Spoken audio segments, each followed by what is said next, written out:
Hello అండి, welcome to ఇంట్రుచులు by రాజీ. ఈరోజు నేను చెప్పే రెసిపీ బెల్లం గవ్వలు. ఇంట్లో ఈజీగా ఎలా చేసుకోవాలో చూసేద్దాము. దీనికోసం నేను గోధుమ పిండి యూస్ చేస్తున్నానండి. గోధుమ పిండి 1 కిలో తీసుకొని ఇలా బౌల్లో వేసుకున్నాను. తర్వాత 1 టీ గ్లాసు బొంబాయి రవ్వ వేసుకుంటున్నాను.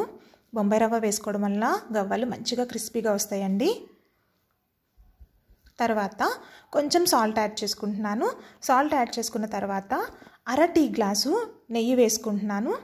నెయ్యి వేసుకొని పిండి మొత్తాన్ని ఇలా మంచిగా మిక్స్ చేసేసుకోవాలి. ఒకసారి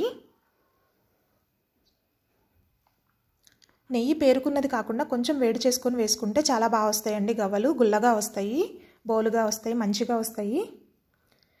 ఒకసారి మిక్స్ చేసుకున్న తర్వాత కొంచెం కొంచెంగా వాటర్ యాడ్ చేసుకుంటూ పిండిని కలుపుకోవాలి. ఒకేసారి వాటర్ వేసుకోవడం వల్ల పల్చగా అయిపోతే పిండి గవ్వలు అస్సలు రావండి. అందుకే కొంచెం కొంచెం యాడ్ చేసుకుంటూ పిండిని గట్టిగా సాఫ్ట్గా కలుపుకోవాలి.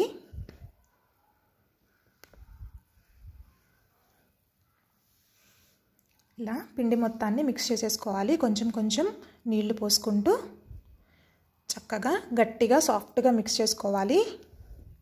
ఇలా మిక్స్ చేసుకున్న పిండిని 1 గంట సేపు పక్కన ఉంచేసుకోవాలండి.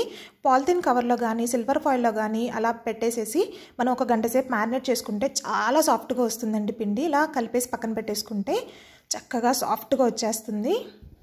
చూడండి, నేను 1 గంట సేపు ఇలా పక్కన పెట్టుకున్నాను. సిల్వర్ ఫాయిల్లో పెట్టి మంచిగా సాఫ్ట్గా వచ్చేసింది. ఇప్పుడు మనం గవ్వలు చేసుకుందాము. ఇది గవ్వలు చేసుకునే చెక్క అండి. అందరి దగ్గర అవైలబుల్ ఉంటుందో లేదో తెలియదు. ఈజీ వే కూడా వేరే విధంగా ఇంకొకసారి చూపిస్తాను. చూడండి, ఇలా పిండి ముద్ద పెట్టుకొని ఒకసారి ప్రెస్ చేసేసుకుంటే మనకి గవ్వ రెడీ అయిపోతుంది. ఒకసారి ఇలా అంటే గవ్వ ఈజీగా వచ్చేస్తుంది. ఇలాంటి చెక్కలు మనకి మార్కెట్లో కూడా మంచిగా దొరుకుతున్నాయండి. గవ్వలను ఇలా రెడీ చేసుకోవాలి. మీకు అటువంటి చెక్క లేనప్పుడు మనం ఫోర్క్తో ఎలా చేసుకోవాలో ఒకసారి చూపించేస్తాను. ఫోర్క్ యూస్ చేసి ఫోర్క్ని బ్యాక్ సైడ్ తిప్పుకొని ఇలా పిండి ముద్ద పెట్టి ఒక్కసారి ప్రెస్ చేస్తే మనకి ఇలా కూడా గవ్వ రెడీ అయిపోతుందండి. అటువంటి చెక్క అవైలబుల్ లేని వాళ్ళు చక్కగా ఫోర్క్తో కూడా ఈజీగా చేసేసుకోవచ్చు. మనం పిండి సాఫ్ట్గా కలుపుకుంటే చాలండి, ఈజీగా వచ్చేస్తాయి గవ్వలు మంచిగా. ఇలా అన్నీ రెడీ చేసేసుకొని పక్కన పెట్టేసుకొని ఆయిల్ హీట్ చేసుకోవాలండి.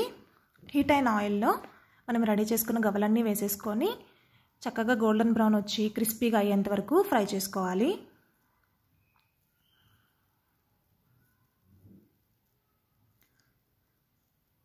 ఇలా క్రిస్పీగా అయ్యేంత వరకు మనం ఫ్రై చేసుకొని పక్కన పెట్టుకున్న తర్వాత కిలో గోధుమ పిండికి 1/2 కిలో బెల్లం పడుతుందండి.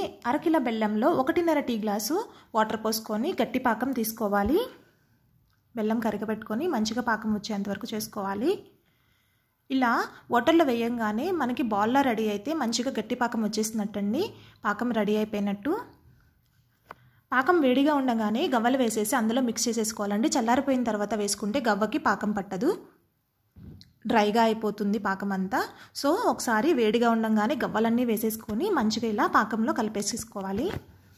అంతేనండి, మన బెల్లం గవ్వలు రెడీ అయిపోయినవి. సూపర్ టేస్టీగా ఉంటాయండి, క్రిస్పీగా చక్కగా బౌల్గా ఉంటాయి. గోధుమ పిండితో హెల్దీ కదండి. బెల్లం వాడడం వల్ల పిల్లలకు కూడా హ్యాపీగా పెట్టేసుకోవచ్చు. ఇంట్లో ఈజీగా చేసేసుకోవచ్చు ఎప్పుడు కావాలంటే అప్పుడు. మీకు కనుక నా వీడియో నచ్చినట్లయితే please like, share and subscribe my channel అండి. Thanks for watching.